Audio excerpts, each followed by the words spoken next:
All right, welcome to another episode of Touch Grass podcast. Today we have David from Tapestry. Welcome to the show, David. Thank you for having me. I'm really excited. Yeah, so I think for the concept we had for this particular episode, and I think the timing of this makes extreme sense right now, where everyone's talking about new social apps, this whole gamifying different apps using the social layer and tokenizing content in general. And we have seen this in over the past week. Everyone is super excited. They have different thoughts, controversial. It has become this huge topic, and it just made sense to kind of reflect upon this journey we had with these different SocialFi apps. We were super excited when they launch. We go through this emotional cycle, and everything kind of comes down. So we want to dive into where we are in SocialFi right now, what you guys are building with this social layer where everyone can add their own aspects and kind of improve retention and all of this stuff. Uh, and also, what's future for SocialFi in general? So super excited for this. And yeah, to get started, like, why don't you introduce yourself and what you're building with Tapestry? Totally. Yeah. So, really excited to kind of talk about this because I've been building in social for going on 10 years now. Started my career at Snapchat, where I was on the stories team, the early stories team, and saw kind of firsthand how a product goes from a small number of very passionate users to now I think the stories format is kind of everywhere in social. So what we saw there is that like once something works in social, it starts getting adopted everywhere in Web two, and I think we're kind of seeing that in Web three as well. And we're seeing a lot of experiments in Web two. So super excited to kind of jam on that. To start, I'm the founder of Tapestry. We're a social graph protocol, meaning we make it really easy for apps and developers to uh, share connections on top of a permissionless social graph, meaning if you're an early stage builder, users can onboard to your application with the history of their person and their identity that they've built on other apps. We find that very important because, as you mentioned in SocialFi, it feels like a lot of apps are ephemeral, and we kind of have that opinion, and that's where apps are going to be. Social apps work very similar to games in my experience, and I think in crypto even more so than in Web two, where it's like you have this app for a little bit, it's a lot of excitement, a lot of people are using it, it's a lot of fun, and then potentially it maybe dies off, or it is like a seasonal product, so it comes back, like crypto the game is a good example of that. uh, so if you are building on top of the social graph protocol like Tapestry or Farcaster, for example, you have the ability as an app builder to launch this app, get users. If it maybe has its time and goes away, you can keep the connections of those users, and on your next app per se, you can talk directly to those users, have them try that again, and that's what we're kind of unlocking with Tapestry. And I think a good way to kind of segue to that is uh, where do you think which kind of apps, or is it every app that benefits from adding the social layer? As you said, like everyone is trying to gamify the app experience and make the onboarding feel more special, and everyone's trying to do that. And obviously, at the core, it's the product that attracts most of these things. Have you seen where adding a social element improve retention in your guys' case with working with different kind of, as you said, Farcaster and different apps? Totally. We've seen a direct benefit to building on top of the social graph for crypto teams specifically because identity is kind of it's almost non-existent in some crypto applications, meaning you go to a new crypto app, you see a leaderboard, it's a bunch of wallet addresses.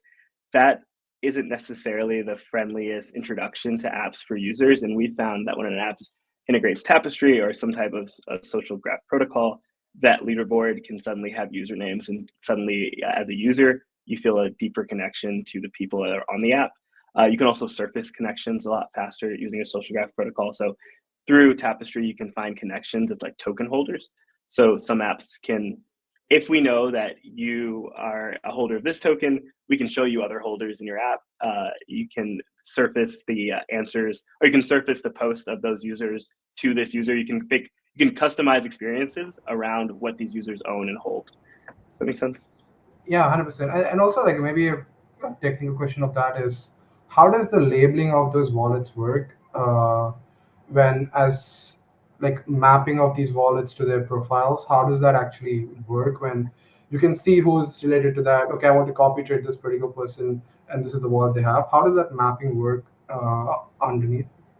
Yeah, it's a great question. So we use the same technology that's behind compressed NFTs to compress social graph data onto the L1 of Solana.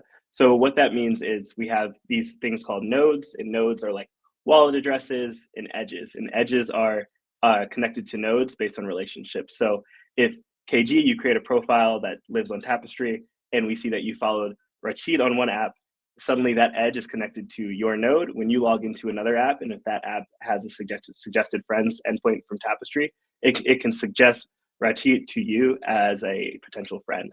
So these edges there can be many, many different edges. They can be friends, they can be likes, they can be content pieces, but they're all connected to your node, which is the wallet that you choose to sign into these apps with. We can also connect multiple different nodes to the same node. So if we know that this is your one wallet here, but you also use a different wallet here, but you want those relationships connected, we can do that through Tapestry. Got it. I think a very interesting aspect of this, I think whenever I go on Kaido and I see different people voting there, I think it's really cool. Like, Bread Guy's voting here, Halo's voting there. I think is that the sort of user experience that you'd see on like a DeFi application with Tapestry embedded?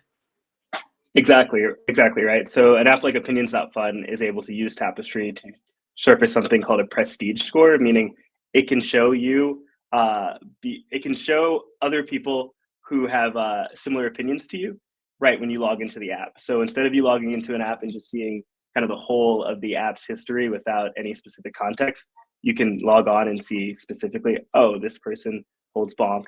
I want to see their opinions earlier. Got it. I think this sort of segues into a more deeper conversation. You guys are building on Solana. As in my past life, I used to be part of the venture circles, and a big narrative that used to come up with L1s, L2s. We are the chain that will support the SocialFi narrative. How important is the chain to enable SocialFi right now?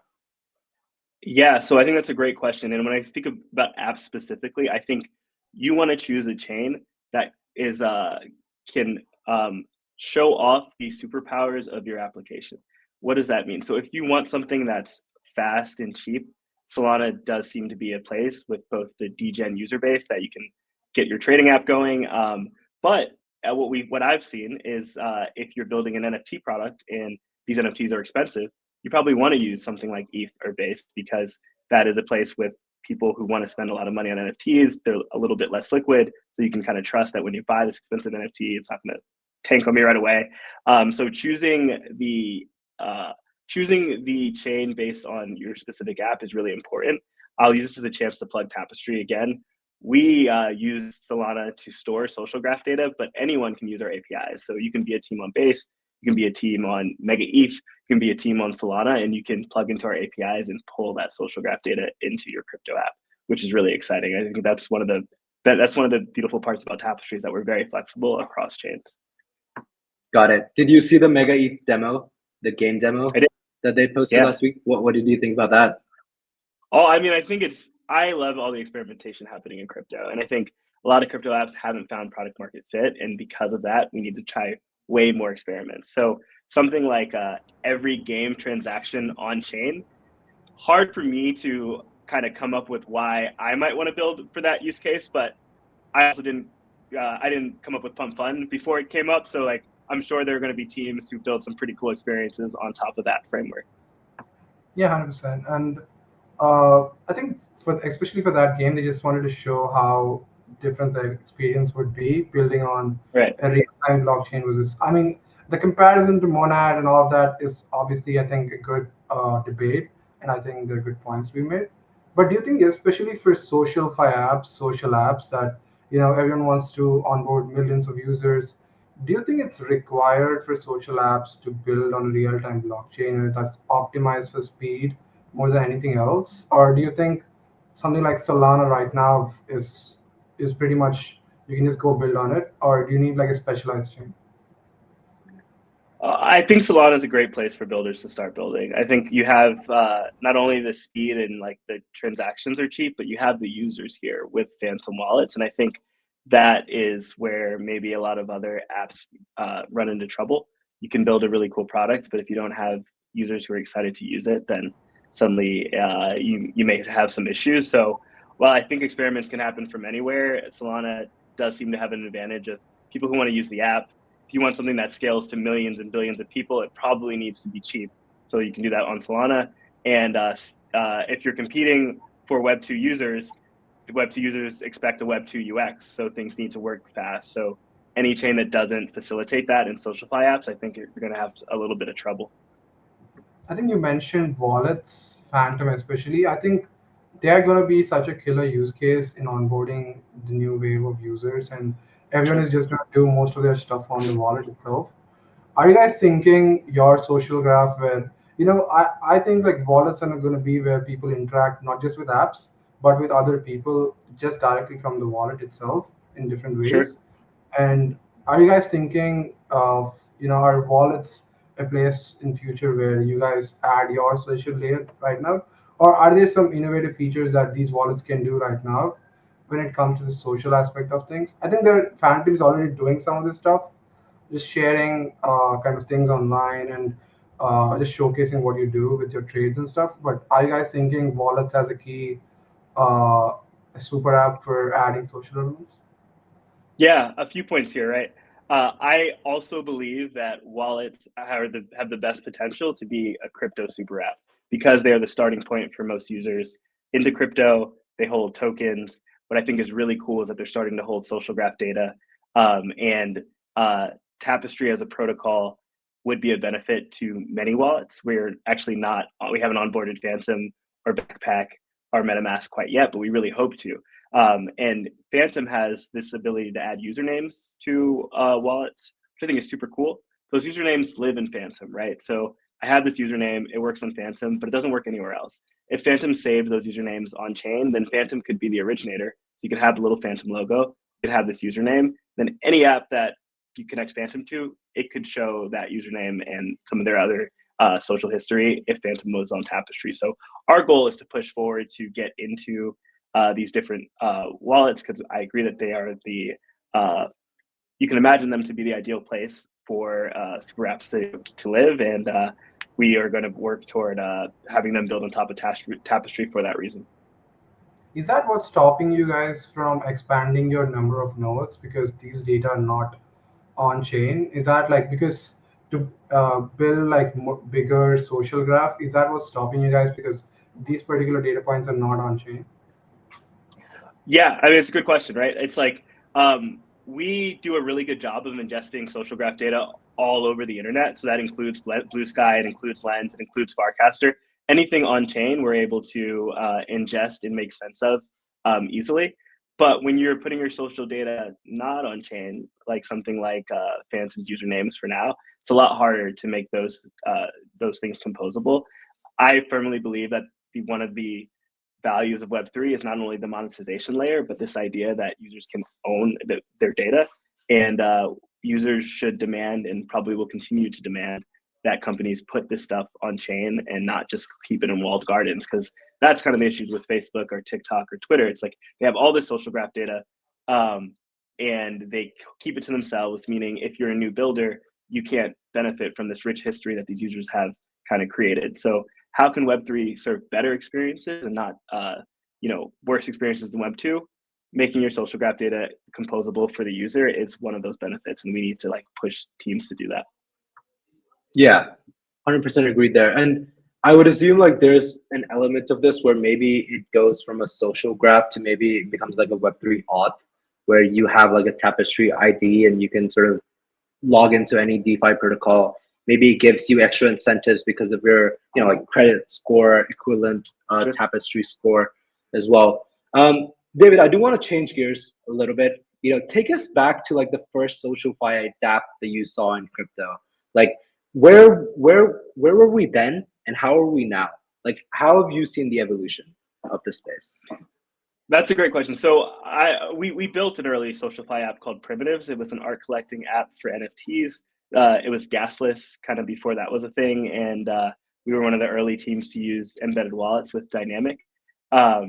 And what we found is we made it so we were targeting non-crypto creators because we were trying to, grow the pie a little bit. And we made it so anyone can be a collector. So you sign in with your phone number. And we actually saw that was a mistake.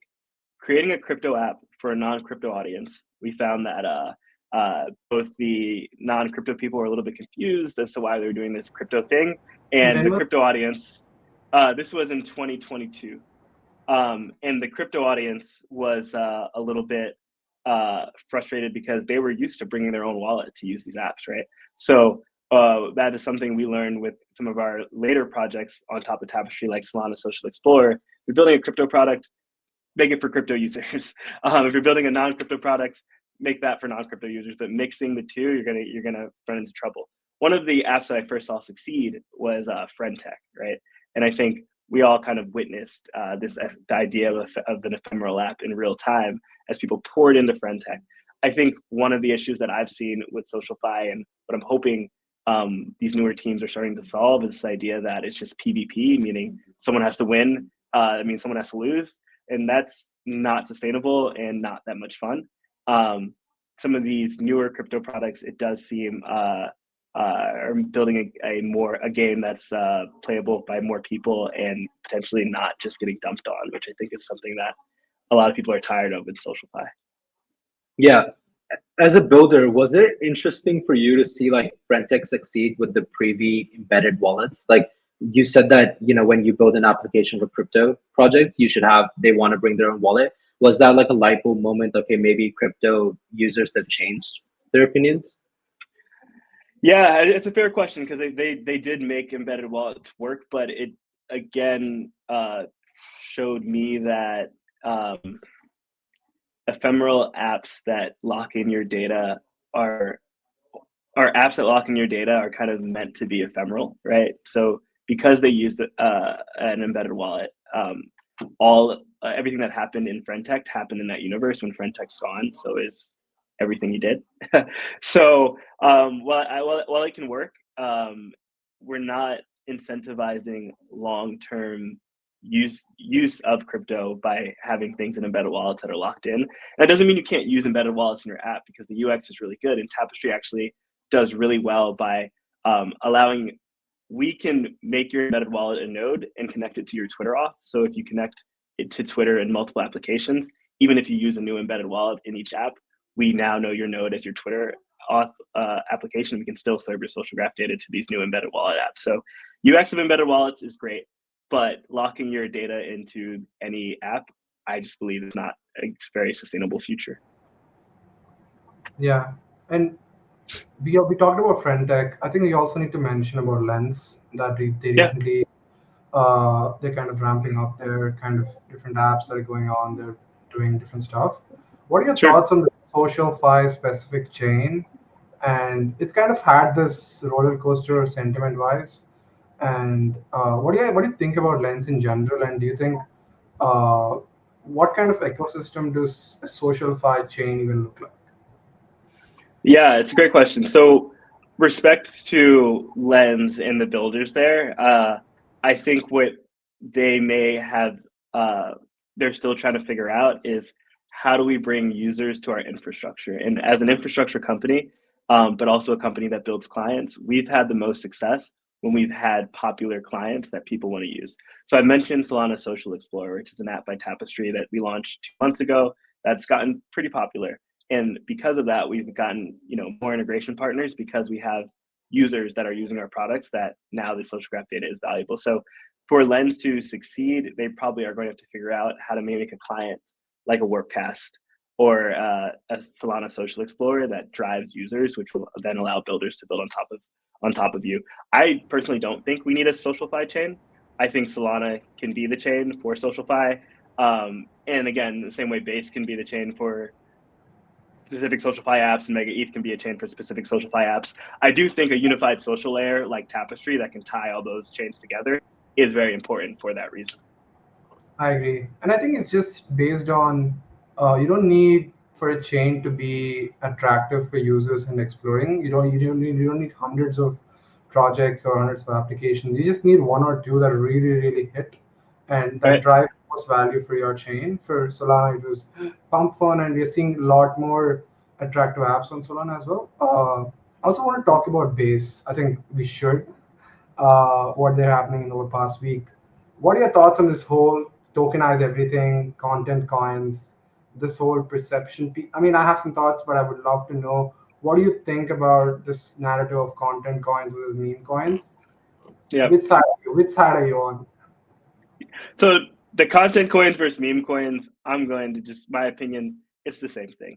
People are creating tokens and we're naming it differently for different potential audiences. But I think this idea of having tokens that are valuable to any specific user is a good thing. I support this concept of tokenizing everything, mainly because through blockchain, through crypto, we finally are able to have price discovery for digital goods in the same way you have physical goods in the real world. So like this cup right next to me, there's no dollar value to it right now, and I couldn't sell it if I wanted to. You know, in a world, in a blockchain-based world, assets that you have, having the ability to potentially find some price discovery or sell it, I think is just a cool idea.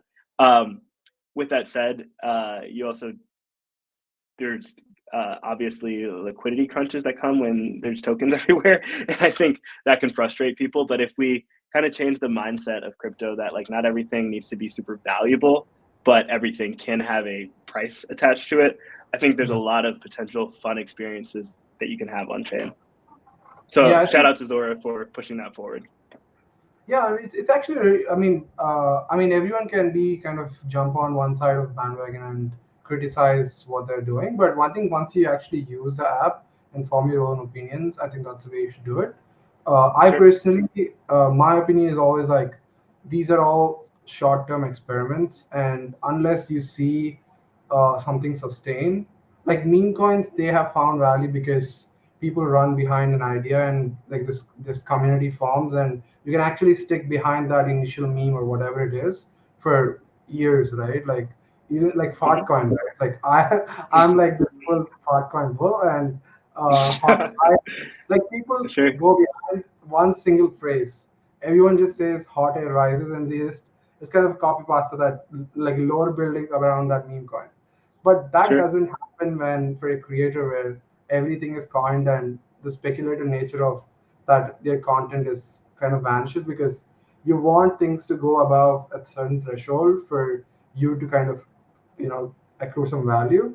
So that's where I stand on it, but I'm happy to be proven wrong on this. Like if it succeeds, it's good for creators, right? Like I've seen someone they want 400, 500 bucks on a single post, whereas TikTok Mm, pays them maybe $2 or $3 on their post. right. So that change is happening, uh, but it just takes time, and it's I think we have to be proven wrong because these things are speculative in nature.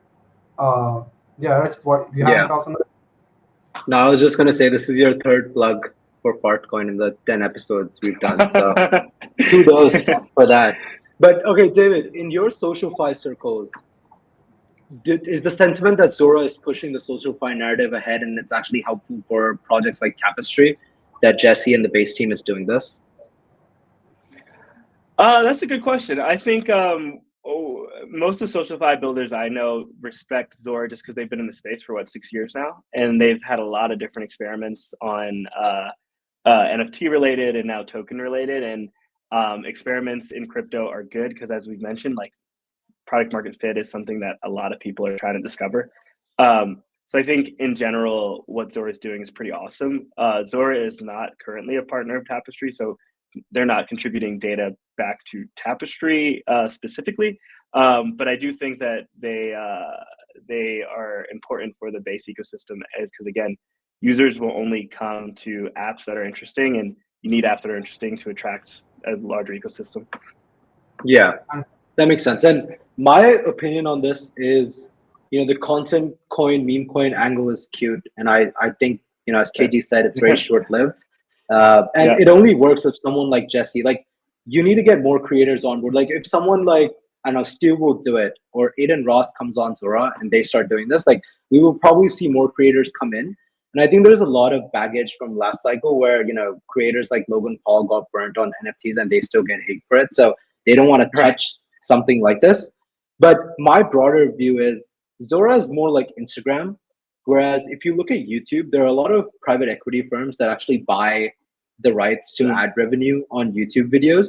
So if it was more like YouTube and you could say like, hey, this is the content coin, it probably has mimetic value right now. But if you like this creator and you think they'll earn revenue in the future, you'll earn revenue based on your holdings of this video.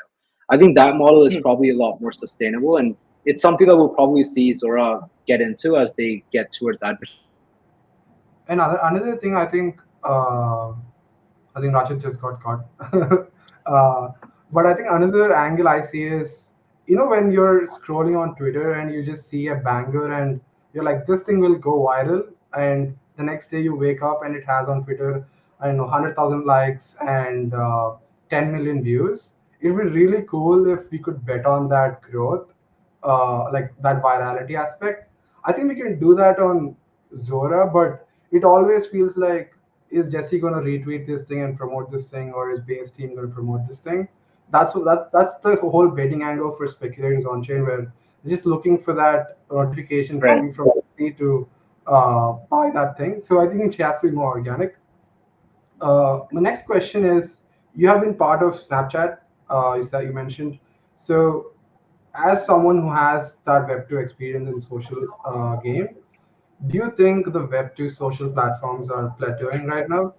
I've seen this a lot where creators are moving away from platforms after they reach a certain stage. But yeah, they still like, for example, I love KSI and all the Sidon Gang, and they still love their YouTube game, but they're creating these other exclusive communities. And I always feel like those communities can use crypto rails. It doesn't have to be crypto, it doesn't have to be any coin or any token, but they can be built on this infrastructure. So do you think Web2 platforms are better? Yeah, it's a great question. I think what we've seen, and you guys tell me, but when was the last time you downloaded a new Web2 app? I feel like it doesn't happen too frequently. It's like we have the Twitters, we have the Instagrams, we have the TikToks, and there's a reason for that, right? It's because that these apps have created these locked-in social graphs where they know your friends, they know your families, they know what you like, they know all your algorithms, and as a individual builder, how can you compete? You can't, right? So I think what one of the beautiful parts of Web3 social and open social graphs like Tapestry, like Farcaster, is you give these benefits of these rich networks to early builders that allows them to build cool experiments earlier. And I think that will continue. So do I think that like YouTube or Instagram or Twitter or TikTok are going anywhere? No, I think they're here, they're entrenched, and that's awesome. But do I think there will be many new social apps that pop up on Web2? I don't. I think the new social apps are going to pop up on Web3 Rails, maybe AI Rails, which can use Web3 Rails because it gives early stage builders the same benefits. It just decentralizes the benefit of a social graph to all builders. So I'm really excited by that. And I think another point I want to make here is that while I think a lot of Web3 users want the big names like the KSIs and the Logan Pauls to come to Web3, I think in general, what we've seen in the history of influencers and socials is that like you have influencers native to the platforms, right? So like KSI became a YouTuber, but he probably wasn't really big on Facebook before that. I don't know, but I'm gonna guess, right? So I think what we've seen and what we've kind of already seen are like influencers like Beeple, like there'll be native Web3 influencers that are able to be so successful at Web3 that new types of influencers want to build on crypto rails, and we're actually not dependent on these Web2 influencers to validate our space. I don't think we need that to happen. Got it. So that is a takeaway here that we always say, and it was going to be my next question, going beyond Mm-hmm. crypto, Twitter, going beyond this echo chamber that we live in. So, in Mm-hmm. your opinion, that we don't really need to put our efforts there, but instead we need to nurture and support the existing creators so that they become big enough that they become the focal point of this particular app, and they can kind of attract this other crowd. Is that what you're saying? That is what I'm saying. I think that if our focus is on bringing people who are making money and becoming as a Web2 influencer to Web3, we're probably setting ourselves up for some failure, and we're setting these Web2 people up to rug a community or potentially not know how to monetize natively. If we actually focus most of our resources on the creators and the people who are in Web3 and looking to make it and make them go from 100 followers to 10,000 or from $1,000 in income with their art to $10,000. Like our focus should be on 10xing the Web3 native influencers and users instead of trying to bring over maybe non-native Web3 people. And that will in turn bring over these new people who want to come monetize in the same way that they see people winning on crypto rails too. Yeah, no, that makes a lot of sense. And one thing I will say, I've never said this out loud, but I do think if OnlyFans enabled crypto payments, they'd probably make 30-40% more revenue. Sure. And that's definitely a use case for them out there. David, what do you think is like the next wave of SocialFi apps? Like, are we going to see these Web2 apps sort of add the crypto payment rails? And I think most of that is happening now. And you see these, like Tesla adding crypto payments and taking it off, and like Musk playing those games. Is that the next wave of crypto X social experiences, or are we going to see like the opinions.funds, sub.funds, Yapsters of the world sort of succeed and find their own product market fit? Well, I definitely think we live in a world where apps like opinions.fun or subs.fun eventually figure out new markets that make it, similar to how Polymarket was kind of building for a few years, and they kind of found PMF over the past year or so, especially through the election. I think that Web3 social may look a little bit different than how we imagine Web2 social. So maybe it's not, an Instagram regen like Zora looks like, but maybe it's a better way to monetize your data kind of in the background, and markets that allow people to trade that data or compensate you directly as an advertiser. Using crypto rails instead of the advertising money going straight to the platform and none going to the creator. So yeah, I think there's a bunch of new different monetization paths that Web3 enables that Web2 apps just will get to, but in the meantime, they'll only add like tipping and direct payments, kind of these like very skeuomorphic payment rails. And just from a user point of view, you have used all these different apps. We have kind of exposed ourselves on there. What are one or two features that you would like to see in a crypto social app that's not existing right now? I think we have seen this token gated communities, these private chats, all these. What are some unique features that you would like to see, or you would like to give kind of suggestion to a SocialFi builder out there? Yeah, so I think everything related to identity and reputation, especially in a composable way, is super exciting.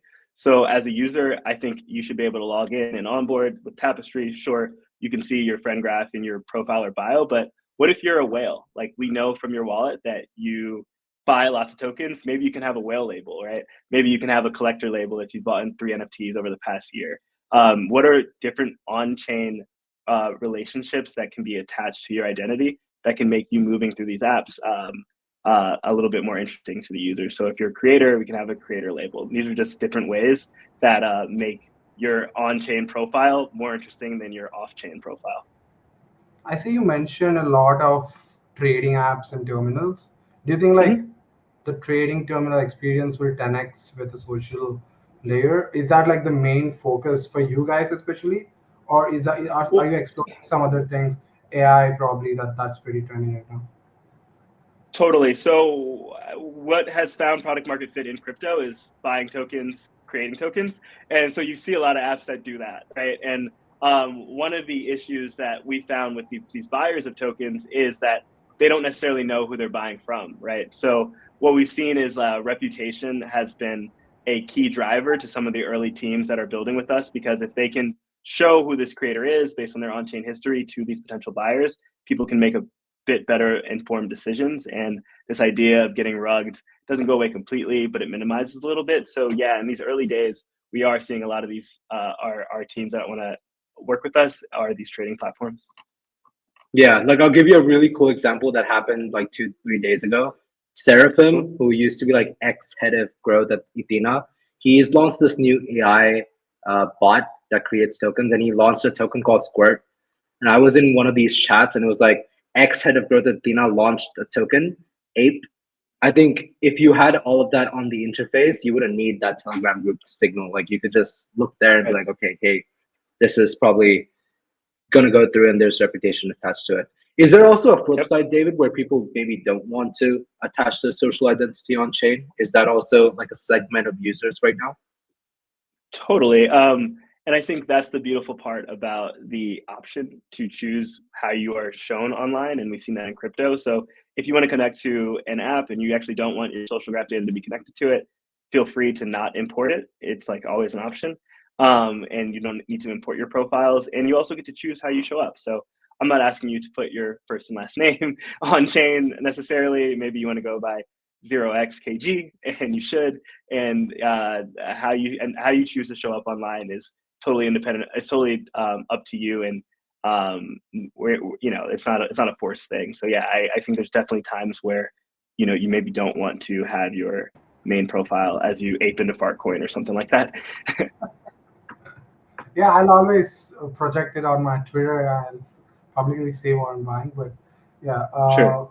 I had a question. Like, people view success of any category or whatever. Like, for example, the success of decentralized exchanges, DEXs, they usually compare it to the volume of centralized exchanges and how much ratio they're taking of market share. What does success look like for SocialFi as a category in crypto? Like, Hmm. people always say that they want to onboard the next billion users. It's always cringe when people say that, and Yeah. it's just very weird. What, in your opinion, like, what does success look like for SocialFi? Is there a number in mind, like Yeah. users, or what do you think success Yeah. looks like? Yeah, I think this is a great question. And success in SocialFi to me is revenue and profitability. And that's the beautiful part about crypto and easier monetization rails. You don't need 10 million users on your social app for it to be interesting. If you have 10,000 people who are spending a couple $100s a week, suddenly that can support a small team, and you can have an ephemeral app or a game, and you can build something that's interesting for a long while or a short while. But you can make money on those rails by providing a service, where if you're building on Web2 social, your only goal, your only hope for a successful product is to scale up to 1 million users, right? And that's kind of the metric. And that's because advertising is the way that you make money there. In crypto, that user number can be way smaller because people are spending real money just by using your application. So I think all SocialFi builders should be optimizing for not necessarily high user growth, but enough users spending enough money to make their team profitable. And crypto makes that easy. Yeah. Are you guys working with any advertisers in specific? Are teams exploring leveraging your social layer to target certain people? I, Because that's a very unique angle, right? Like, I You think you people ask are. you're asking a great question, and you're describing our roadmap, right? Because what we currently have is this ecosystem of social apps, users, and the monetization rails to map those users to these apps. So you can very much imagine a world where an advertiser could put in $10, maybe even permissionlessly, to serve these ads, and anytime a user on the protocol sees these ads, they get a little bit of token or a little bit of money for just experiencing it. So we don't currently have that set up, but we do plan on building it over the next year. Got it. And you mentioned like them getting a share of the fee. Mm-hmm. Uh, is that like, and where do these ads appear in your opinion? Like, is it like just on these apps, on wallets? Where is the like the ad space that these things will appear? Yeah, so you can answer these questions in two ways, right? The first way is very schemorphically, where we could say, hey, social builder on Tapestry, here's an API. You get some space in your app, you can serve an ad directly. And that's pretty exciting.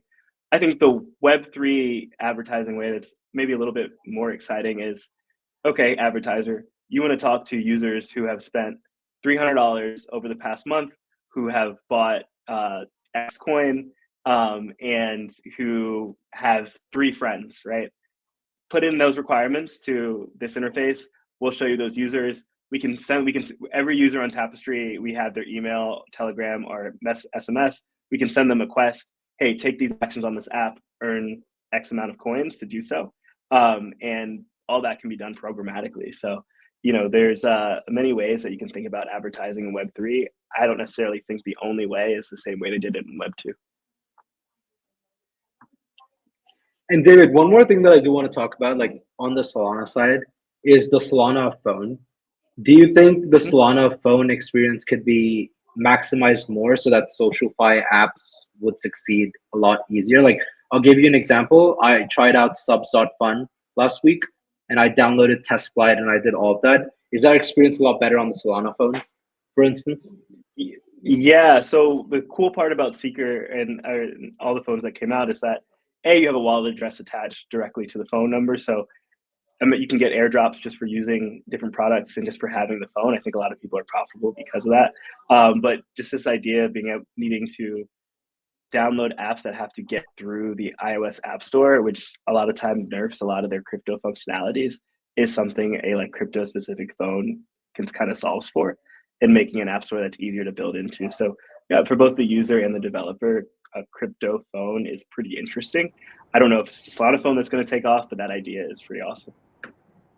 Yeah, that's super interesting. I think we're at time, but this is super amazing conversation, David. And I Sure. want SocialFi to really win. It's something that it just makes ton of sense, and it's like Web3 gaming where you have all this audience, you have clear benefits, and you really want things to take off. But the speculative nature of our industry always is. I mean, it's like it's not a bug in my opinion. It's a feature, and really interested to see how social graphs evolve at Tapestry and what you guys are doing as well.